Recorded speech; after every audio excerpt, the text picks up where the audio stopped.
Hi, everyone, and welcome to the Global Holistic Coaching Podcast. Today, we are talking about the difference between mindfulness, meditation, how to incorporate more mindfulness into our lives, how not to see it as this weird, strange thing that we should all run away from, but actually run towards to create more space in our lives. My name is Dr. Sari Lerhoff. I'm a holistic psychiatrist. I'm a relationship and sex therapist, and I'm a master life coach. And I'm here with. I'm Gina Goodwin Riley. I am a clinical mental health therapist. I do a lot of relationship and couples counseling as well. I'm a master life coach, and I'm also a conflict coach and licensed attorney, yoga instructor, and mindfulness instructor. So I'm excited about this topic today. Hi there, I'm Lisa Goodwin. I'm a master life coach, advanced hypnotherapist, and international yoga teacher for a few decades now. I'm also excited to talk about the importance and benefits of mindfulness in everyday living. So, who wants to start?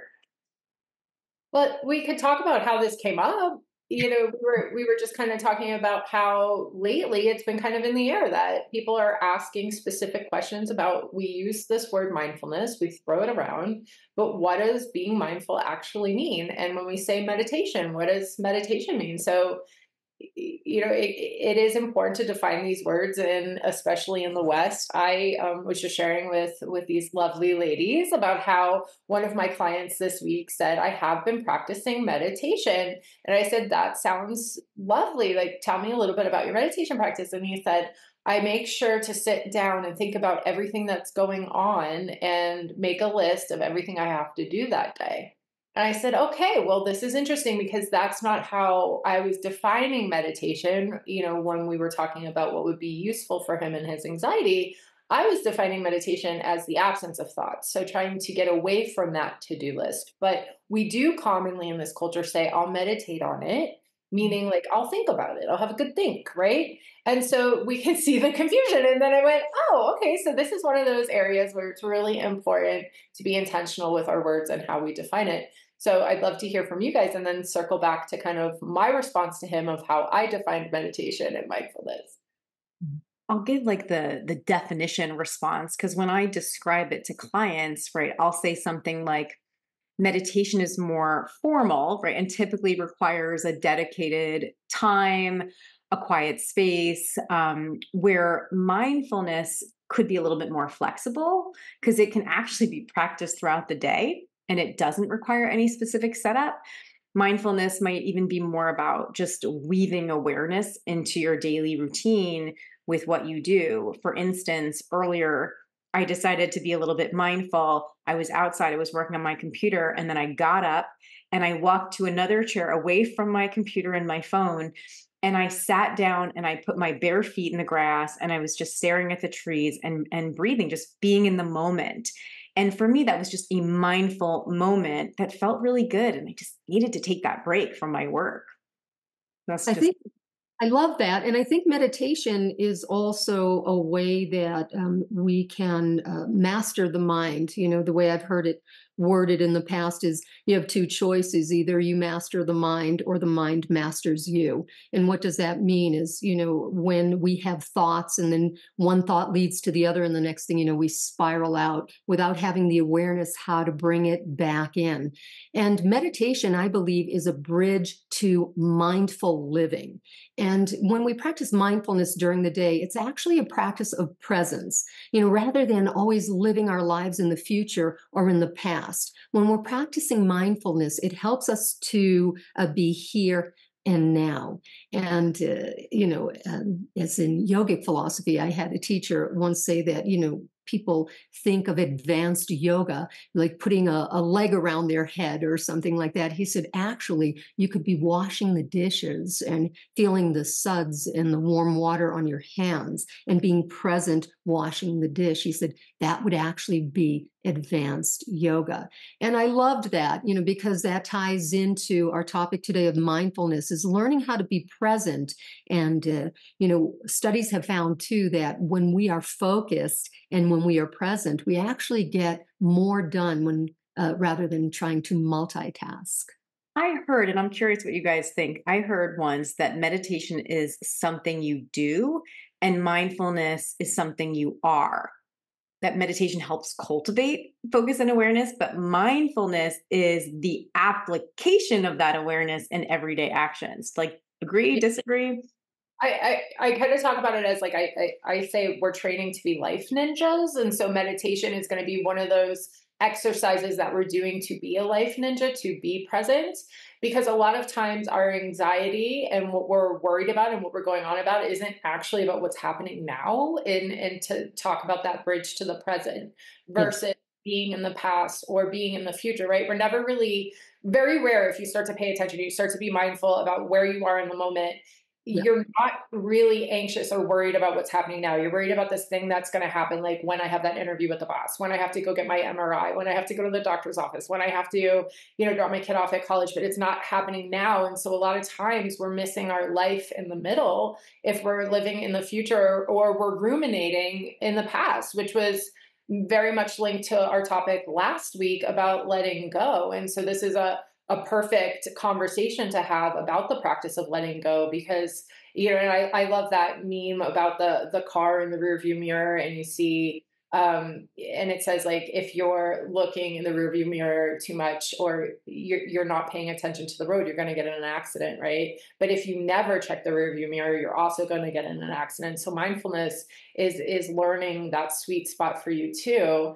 And I like how you mentioned the grounding. I would call that a grounding exercise, like taking off your shoes and getting in the grass and just kind of feeling what that feels like against your feet. That's going to be another life ninja exercise to help you get to mindfulness, right? And a very simple place to start, if you don't know what we're talking about and you're going, take your shoes off in the grass, what are you talking about? Is the five senses exercise for grounding and for being present, of just trying to name five things you see, trying to name four things you hear, trying to name three things you can feel, two things that you can smell, and one thing you can taste, because that can help. If you're one of those people who tends to run in the past or run in the future, it can help you bring yourself to the moment. And I like what we were saying. I can't remember which one of you was saying about the dishes and the suds, right? Because we can start to practice paying attention to the details around us. I just led a class this week where, I just asked everybody, a couple of things had happened on camera. It was an online class, right? Of what was going on in the background. How many people saw it?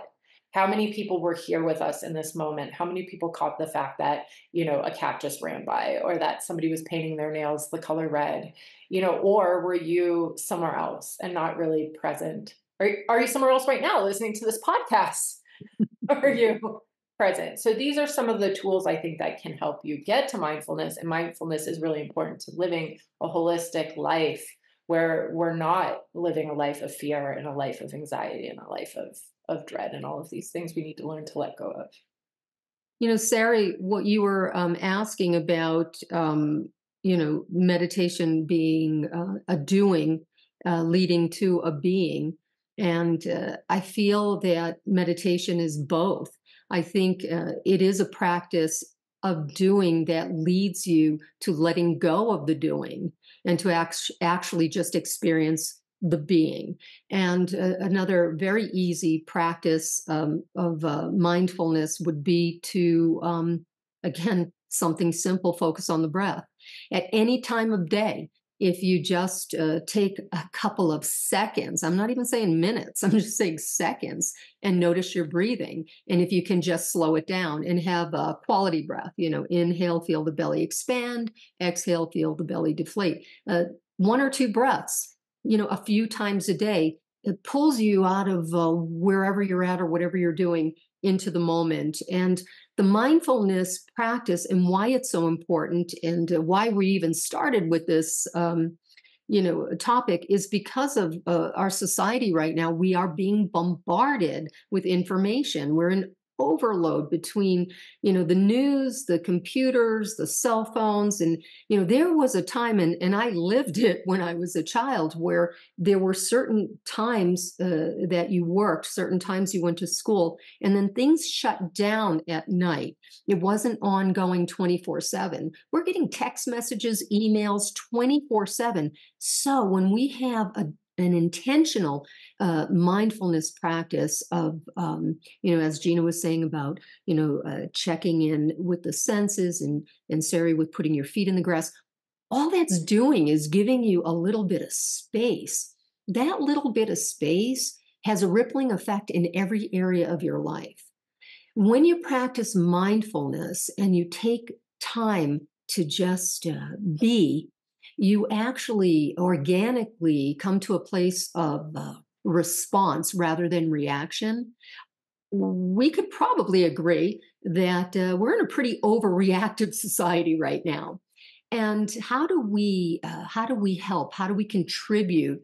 Is with ourselves, because that's the only control we do have. So if we can help ourselves to not be overreactive, to decompress, and to incorporate even some little slight mindfulness practices throughout the day, then we begin to dwell in that space.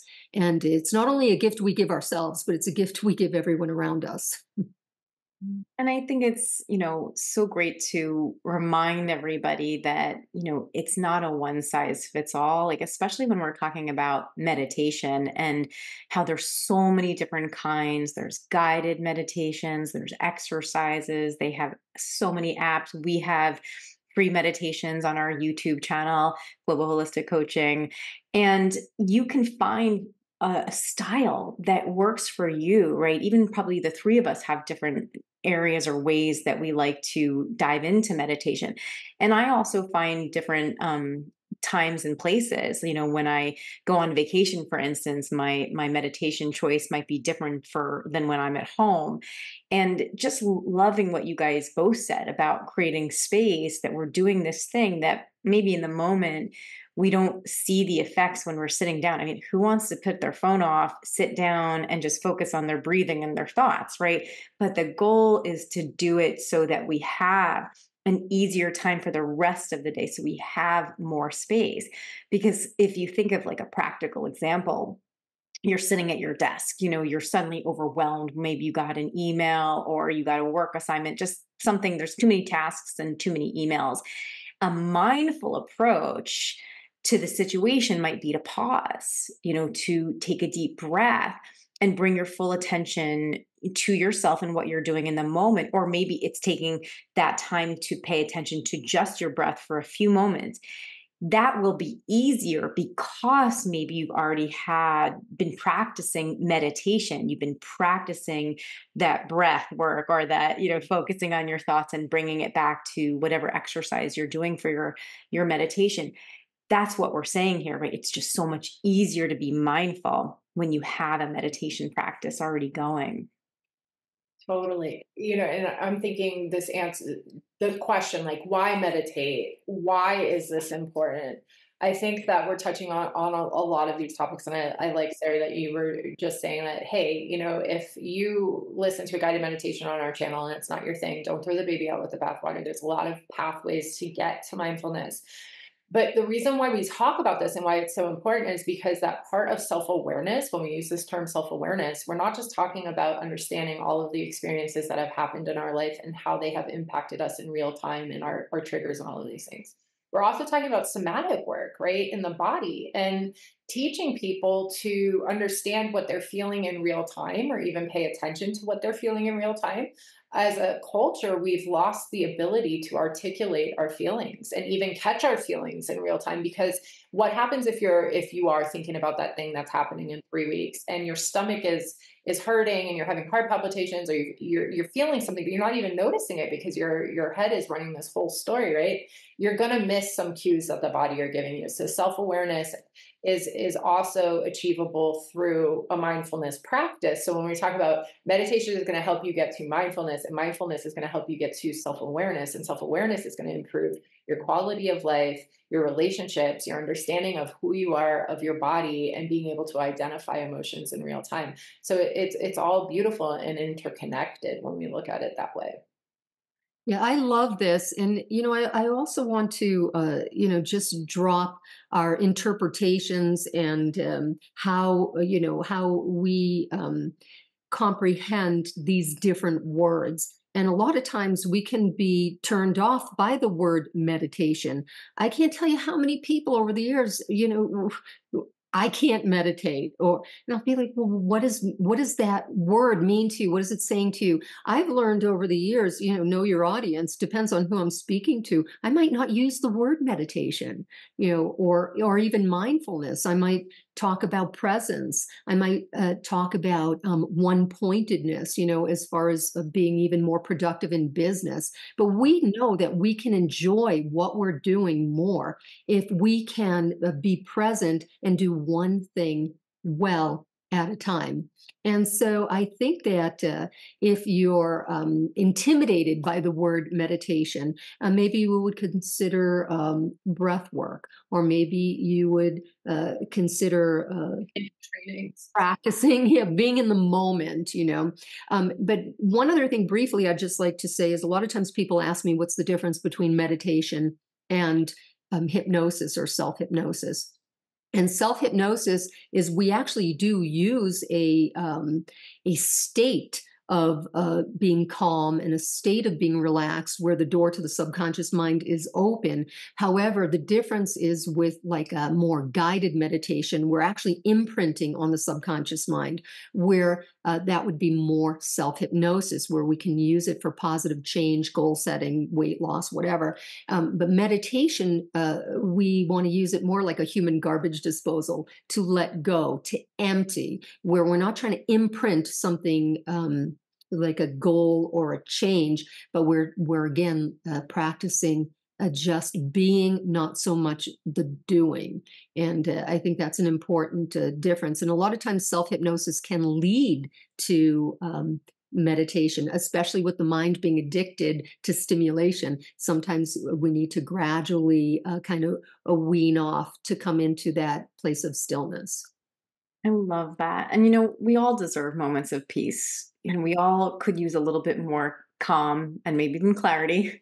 And I think that breath work, meditation, mindfulness, those things offer us that gift. It's our way to reset, to refocus, to connect with ourselves, because we're so busy, we're doing for other people, we're working. So that time for ourselves is so amazing.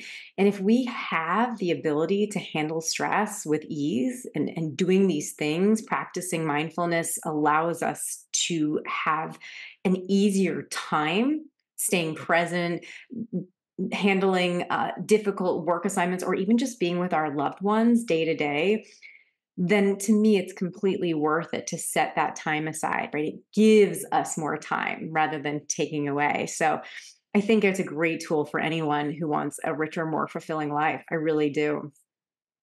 And if you don't know where to start after this conversation, you're feeling inspired, you can check out our channel, our YouTube channel, if you're listening to us on Spotify right now, at Global Holistic Coaching. And we have some guided meditations. We have this podcast that we do weekly, and we have tips and tricks talking about breath work and activating the parasympathetic nervous system. So that's all free content for you. And you can also check out our website at www.globalholisticcoaching.com, where we also link some free resources, some free workshops that we have offered in the past. They're available to you on the website. And if this is something that you're excited to take a deeper dive into, check out our Costa Rica Wellness Retreat, where we will be teaching meditation workshops, we'll be teaching mindfulness in real time. If you have any questions, reach out to us at globalholisticcoaching@gmail.com, or just drop us a comment if you're watching us on YouTube. We get a lot of our questions from and our content from the questions you guys ask. I just want to add one last thing about the Costa Rica retreat, if I may, because, it's a healthy vacation. And a lot of times people take a vacation and then at the end they need a vacation. And I really feel that the wellness retreat is 1 week that lasts a lifetime. Like, you bring so much back with you as far as mindfulness, and you learn so much to incorporate in your daily life. I just wanted to inspire those watching to just look into this week. It's seriously life-changing. So, thank you for listening today, and we'll see you next week. Look forward to seeing you next week.